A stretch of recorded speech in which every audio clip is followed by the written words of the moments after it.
Is it possible to look like you're on steroids without ever actually taking steroids? I think it is, but a lot of people find that hard to believe. Vast majority of people are saying, there's no way this guy is natural. Hussein Farhat has just been exposed as being a fake natural. According to Greg Doucette, the co-owner of HDL Supplements, who has partnered with Hussein Farhat, he was on a 16-month cycle of multiple different PEDs, including MK677. He also allegedly hopped off and now has a certain type of polymorphism that allows him to keep all the gains. To answer your question, Jeff Nippard, no, you can't achieve a physique that looks like you're on steroids without taking steroids. In the case of your good buddy, Hussein Farhat, it's been proven that he's on steroids. By admission by his own coach, Greg Doucette, the co-owner of HTLT Supplements, someone he's partnered with, has exposed him. Now, Jeff, this isn't a great look, but today I want to look at why. Why do you defend these fake naturals? Why have you done so in the past, and why do you do so now? Not only that, but why have you doubled down and continue to defend them?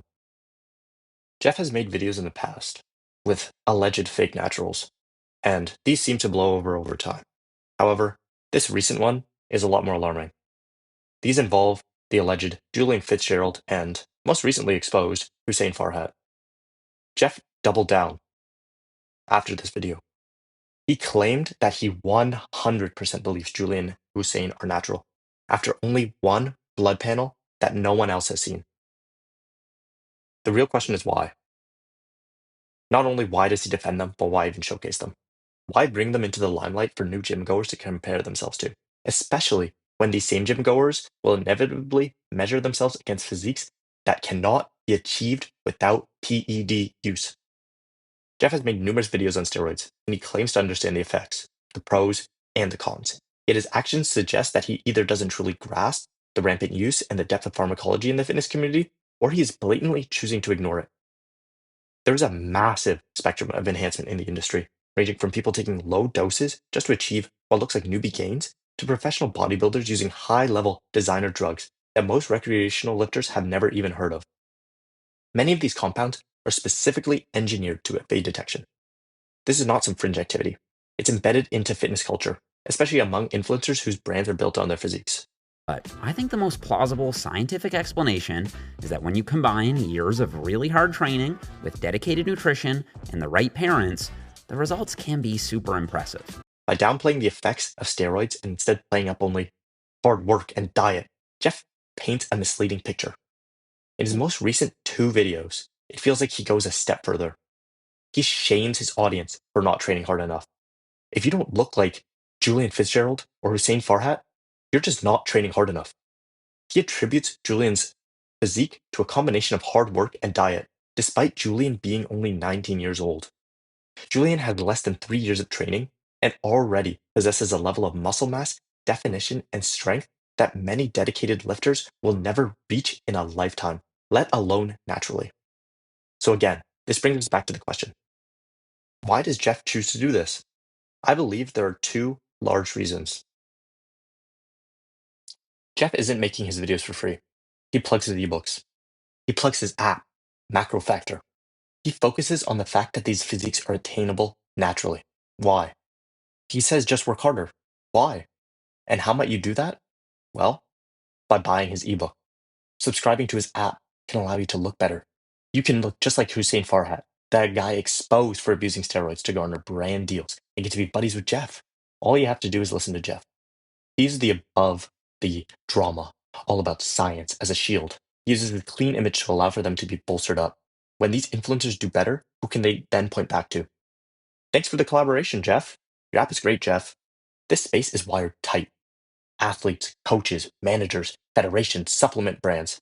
One call out can nuke 5 relationships at once. Framing these freaky physiques as achievable keeps the cash register ringing. Keeps his programs going, his ebooks selling, his affiliates stacking up, because the dream sells way better than the messy reality that no, you need steroids to look like you're on steroids. The second reason that Jeff may make these videos, and the much less believable reason, is that he truly believes these people are natural. If this is the case, it really does show a concerning level of willful ignorance. These 2 quote unquote naturals, Julian Fitzgerald and Hussein Farhat, have gained more muscle size more muscle definition, and more strength in under 2 years. Under 2 years than Jeff has in over 2 decades of consistent training. This isn't just about Jeff's personal lifting career, it's about his perspective. He's been in the industry long enough to know how rare, if not impossible, these transformations are naturally. Jeff has trained with, interviewed, and studied hundreds of lifters across every spectrum, from beginners to elite naturals to openly enhanced athletes. He's seen the real timelines, the plateaus, the years of grinding day in and day out for even genetically gifted individuals to just build a little bit more muscle. He's not a naive newcomer who stumbled into this space. He's been lifting for 2 decades. He's competed in a drug-tested powerlifting and bodybuilding. He's analyzed studies and he's coached countless clients. He has witnessed firsthand how strict even elite naturals have to be to, again, just add a few pounds of lean tissue in a year. That's why the claim that he simply believes Julian and Hussein are naturals stretches his credibility.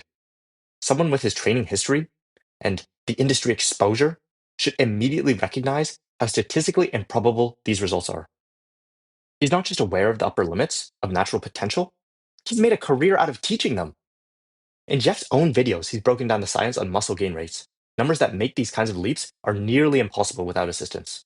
For him to ignore that data here suggests either cognitive dissonance or a conscious choice to suspend disbelief for the sake of the narrative. It's also telling that Jeff has been around long enough to know how sophisticated PED use has become. He has met athletes who passed tests for years, while possibly being enhanced. He's been exposed to the whispers at expos, the quiet admission behind the scenes, the telltale signs in training footage, and physique changes. In short, he's not lacking the knowledge to connect these dots. So if he truly believes they are natural, that belief can't come from ignorance.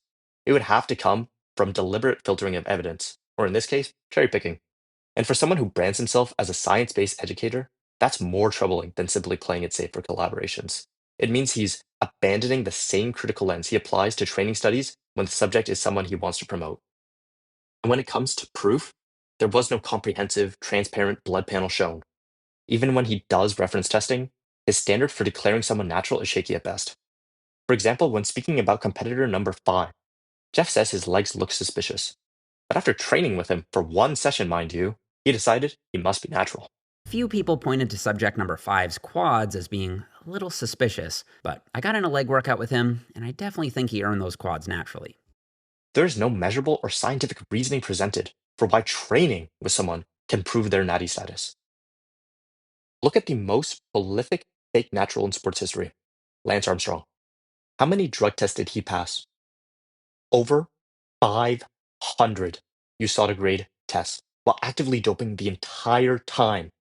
That's with the best testing available, and it still failed to catch him. Now compare that to Jeff's quote unquote full blood panel approach. In reality, those tests can only detect basic substances and the most obvious hormone imbalances. Any well engineered SARM or designer drug would pass right through undetected. And if that didn't work, the individual could simply cycle off for a couple of weeks before the test. They would maintain most of their gains while producing clean results. Given that both Hussein and Julian have faced repeated accusations in the past, they would have every reason to be prepared for scrutiny and plan their PED use accordingly. And now that Hussein's been exposed, instead of Jeff owning up and apologizing, he just says he'll take the big fat L. I control F in the entire post for one mention of sorry from Jeff Nippard. There isn't one mention of it. Instead, he doubles down and says that he thinks Hussein's physique is achievable naturally. I'm sorry, but this lack of respect for both his viewers as well as the industry is just sad. Not only does he double down, he continuously claims that all of the science he presented still stands. I'm sorry, this is just blatant disrespect. I'm going to be covering this in the next video. Please like, subscribe, and comment if you'd like to see it. I'd love to go over Jeff's most recent video, the one where he goes over how to spot a fake natural using science and dissect a lot of the points and misinformation that he spread onto the wider fitness community. If you'd like, please follow the journey. Thanks. For now, what I believe is a simple at-home method to spot a likely fake natty is much more important than Jeff's quote-unquote scientific study. For me, I count the number of excuses required to explain someone's transformation. In Julian's case, we heard it's 1 in a million genetics. 2, it's a myostatin deficiency. 3, he's being compared to legends, mind you, legends like Ronnie Coleman or Steve Reeves, as if the sheer volume of today's suspiciously fast transformations is all just a repeat of the genetic lottery from decades ago. And then the fourth, look at his legs, and then look at his arms. He might just have good arm genetics, bro. To me, another problem with just comparison for the third point is that old school bodybuilders he referenced often have smaller proportions and softer conditioning, while Julian is objectively leaner and more defined at the same or greater size for some of his body parts. At a certain point, you have to ask, is this truly a once in a generation natural phenom, or is it simply someone who is a hyper responder to steroids? Please don't misunderstand me. Even if Julian is enhanced, his physique is undeniably impressive. But the problem is that Jeff is presenting him as a realistic example of what's possible with hard work and diet, on par with known steroid users like Larry Wheels. That crosses into outright misinformation. Holding influencers like Jeff Nippard accountable matters because he's often the first trusted voice many beginners encounter when starting their gym journey. He's who countless fitness advocates point to as someone who will always give you the correct information. If the first message they get is that looking like a potentially enhanced 19-year-old is just a matter of effort, hard work, and eating better, it creates unrealistic expectations and immense pressure. This can push impressionable lifters towards overtraining, disordered eating, or even experimenting with PEDs themselves. Jeff brands himself as the scientific channel, the guy you turn to when a new study comes out. He breaks it down in plain language and tells you exactly how to apply it to build more muscle. He positions himself not just as another influencer, but he's an interpreter of research for the everyday lifter. To me, that branding carries responsibility. When you call yourself a science-based educator, the expectation is that you hold yourself and the information you present to the highest possible standard of evidence, skepticism, and transparency. You're not just selling programs, you're shaping the way hundreds of thousands, if not millions, of people think about training, nutrition, and what's realistically possible. Jeff markets himself as someone the fitness community can trust, a pillar of good to rally behind. This isn't just about workouts or macros, it's about credibility, it's about respect, and it's about honesty. He's created an image of being above the influencer drama, the PED rumors, and the marketing gimmicks. People watch him precisely because they believe he will cut through the noise and tell them the truth, even if it is inconvenient. That's why this situation stings more than if it comes from an average influencer. When the self-proclaimed science guy, the one who champions evidence-based fitness, ignores the overwhelming probability that certain physiques are enhanced, it undermines the very trust he has built his brand on. It's not just a lapse in judgment. It's a contradiction of the core values he claims to stand for.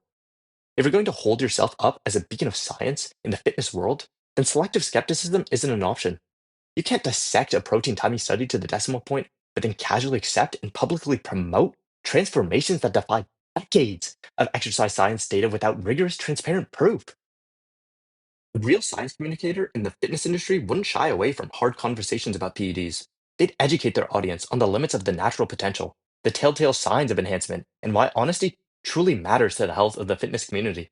That's what earns trust, not protecting relationships at the expense of the truth. The solution is not to witch hunt, but to be transparent.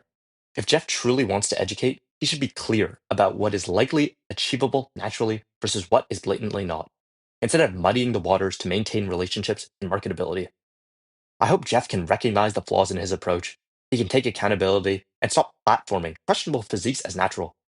His focus should be on guiding beginners towards sustainable, realistic progress, not perpetuating the toxic cycle of comparison and deception in the fitness industry.